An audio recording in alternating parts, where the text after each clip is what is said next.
Pancholi, Assistant Professor in LJ Institute of Engineering and Technology in Department of Electronics and Communication. This video is about subject fiber optic communication. So friends, we have learned about the advancement in the optical fiber system. We have learned about the SONET, WDM system, DWDM system, what is SDX. So now, in this video, we are going to learn about the telecommunication and the broadband application, analog and digital broadband, and optical switching.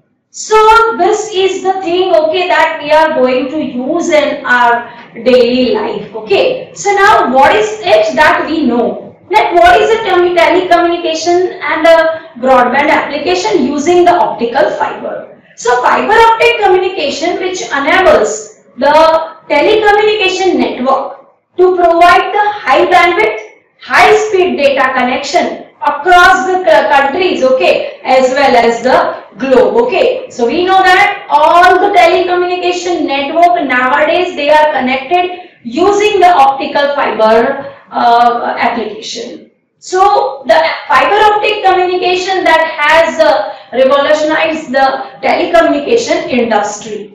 It has also made its presence widely felt within the data networking community as well. Okay, so we know that using the fiber optic cable, the optical communication that have enabled telecommunications, okay, and like to be made over the greater distances with the less loss or the less noise, okay. So fiber optic communication that has enabled the higher data rates to accommodate it, okay. So that is why the advantages of using this optical fiber communication, okay, that can be widely employed for the variety of the applications. But the major applications of this, that is in the telecommunication backbone infrastructure, okay, to Ethernet system, broadband distribution, and the general data networking, this can be used. So here you can see the diagram that the introduction to the fiber optics broadband over the globe, how it can be connected via using the single mode fiber as well as the multi-mode fiber, okay. So this way it can be connected using it. So optical fiber which is used by the telecommunication companies to transmit the telecom signals, internet communication as well as in the cable television signals. So it is used in the other industries including the medical defense, government, industrial as well as the commercial. Fiber optic cables that provides the more bandwidth for carrying the more data than the copper cables with the same diameter. It provides the faster speed as the core of the fiber optic cable which allows to carry the signal at a speed 31% slower than the speed of the light but faster than the copper cable. So you know that how it can be provided the internet connections at our home, okay. So here you can see in the diagram that earlier the copper phone cable network is there, now all that can be replaced by using the fiber optic cable, okay. You have seen that the roadside cabinet is there where the junction for the connecting all the fibers that can be provided, they may connected with the some telephone exchange earlier time using the copper cable, okay. So this way how we have changed the technology, how we have replaced the fiber, okay, instead of the copper phone cable, okay. So that you can see in the diagram, okay, by using the small. Now the next point for the discussion, that is analog and the digital broadband. The question that comes in our mind, that is a broadband, whether it's this broadband that is the digital or the analog. So we know about the baseband as well as the broadband. So baseband signaling, okay, which uses the digital signaling, and the broadband which uses the analog signals, that is in form of the optical or the electromagnetic waves over the multiple transmission frequencies. So for the signals to be both sent and received, the transmission media that must be split into the two channels. Okay. So broadband is a type of the high-speed internet connection which has come one of the most form of the internet access because of its higher speed. So broadband signal that handles a wide band of the frequency with the wider the bandwidth of the channel and greater the information carrying capacity. So broadband is a type of the internet connection that given by your internet service provider. Earlier the dial-up connection is there. So dial-up is not a type of the broadband internet connection, but the term the broadband commonly refers to a high-speed internet access that is always on and faster than the traditional dial-up access. So here you can see the simple diagram of keeping the things inside the mind, that is what is about the broadband and the baseband. The two track that has been shown, okay. So the one track, okay, for the baseband you can see that only one form, okay, one train that can go at a time in this kind of the path. But here the other path you can see in the diagram, which is like the broadband, mean the multiple vehicles, okay, that can be go simultaneously. So this is the advantage of using the track, okay, that you can see and how you can separate out, okay, that how the baseband as well as the broadband that plays a role in case of the optical communication. Now the next point for the discussion, it is the optical switching. Now here you can see the diagram of the optical switching. Okay, so now here you can see the light input is there. Okay, and the light switch, if it is there, then it can pass the light information and we have the light output. Now electrical conversion optical switch. Now what happened? The light input, okay, that is received by the receiver, again it will be converted in form of the electrical signals. Again the transmitter will do the optical to electrical to optical conversion, and we have the output. So this way, this is the basic diagram of understanding the optical switching. So now the question that comes in our mind, that what is the optical switch? So a switch that enables the signals in optical fibers or integrated optical circuits to be selectively switched from the one circuit to another circuit. So that is the optical switching. Then the operation, they are classified into the three categories.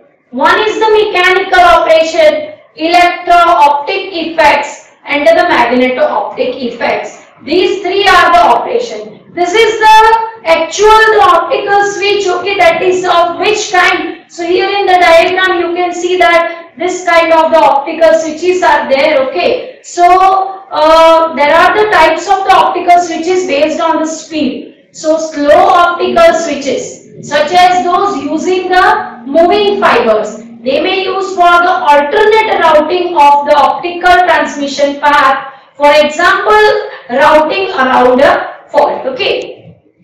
Fast optical switches are there. So they use the electro-optic, magneto-optic effect, okay, that may be to perform the logic operations. So the thing is, system which perform the function of optical switches by physically switching light are referred to as a photonic, okay. So this is the main important statement for the optical switching. So a data network built on the fiber optic technology which sends the data digitally as a light through connected fiber strands, okay. So optical networks types are the SDH or the SONET system. Next is the opaque optical network. Then the optical networks with the varying degree of the transparency, and all optical networks. So these are the various kind of the optical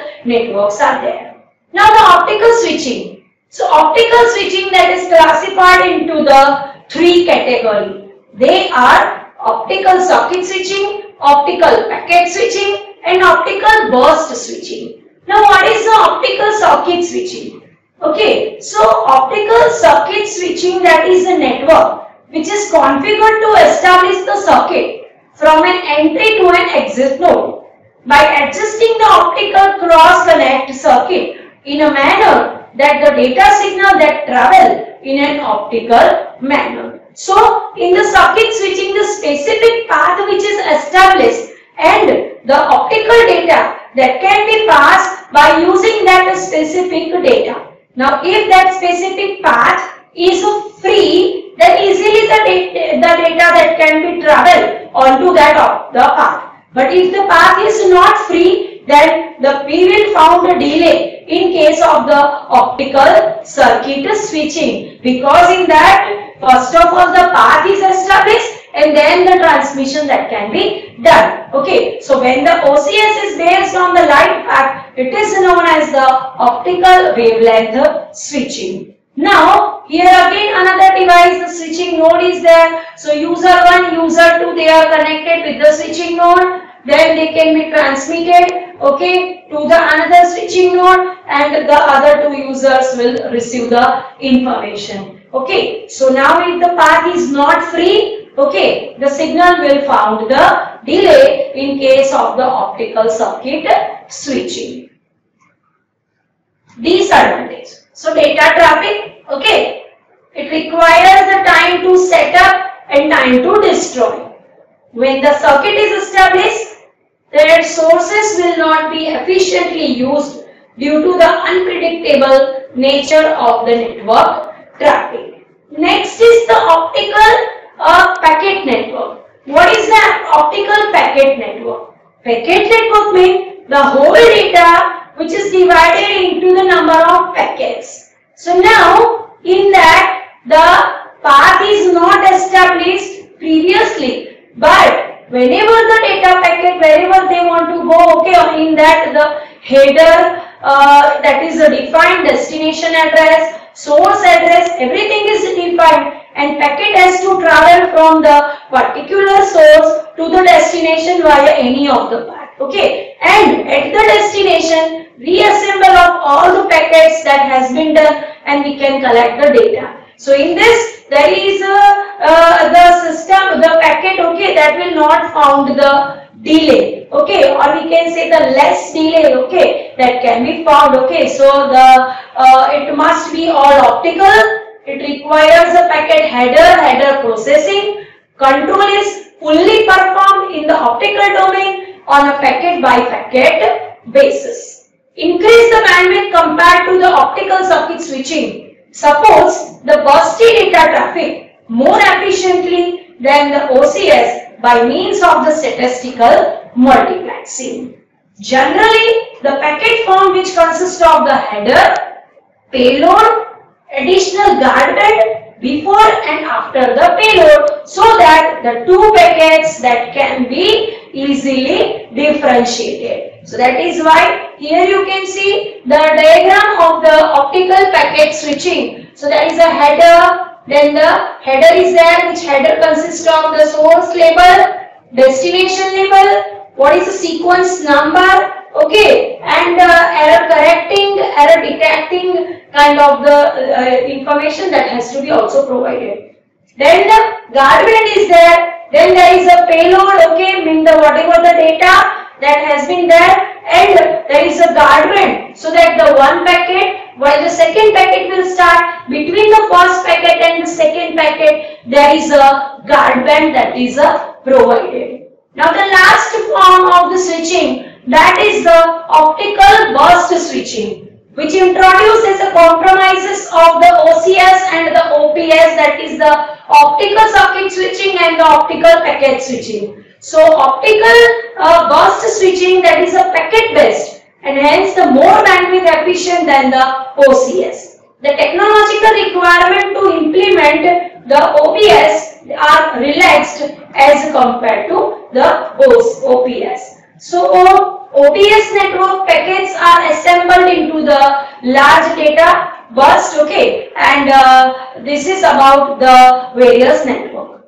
Now, the variety of the optical switches that are available in the market. Now we will study about that optical switches. So here you can see the diagram. It is this diagram that is of the optical switches. Okay. So optical switch, the first switch, it is the mechanical switch. Now each individual fiber is mainly moved. Okay, and the optical fiber is physically moved to drive the alternate fibers. Physically shifting an optical fiber to drive the one or more alternative fiber. The second switch, which is known as the optical switch. Okay, electro-optic switch. So electro-optic switch, that is change in the electric field that varies slowly in comparison to the speed orienticity of the light. Okay. The third switch, which is known as the magneto-optic switch. Okay. So by the use of the electromagnetic forces, okay, the switch can be made to transmit the particular signals, okay, and the data from the one fiber to the another fiber. Now the another is the thermo-optic switch. Now the thermo-optic switch, which utilizes the thermo effect, okay, which utilizes the thermo effect, okay, in the optical waveguide. Main materials are the silica and the polymers. Okay. Next optical switch, that is the acoustic optical switching, which employs the acousto-optic effect, in which, okay, ultrasonic wave, which is launched into the block of the transparent optic material, we usually fuse the silica. By switching on the acoustic field, a fraction of the energy of the main beam is diffracted out of the resonator, and which prevents the laser action. Okay, so this is the optical switch, okay, which is referred to as this acoustor. Now, when the acoustic field is switched off, full transmission through the Q switch swell is restored and a laser pulse is created. Now, the importance of the optical switching. Okay, that is the less crowded network, reduce protocol issues, increase bandwidth, increase distance, wide range of the use. The applications of this optical switchings, that are the computer and the networking purposes, phone systems, lightning and storms, OADM, that optical add-or drop multiplexers, OXC, optical cross connections, okay, and protection switches. So this is regarding the advancement in the optical communication technology, optical fiber system technology. So thank you very much everyone.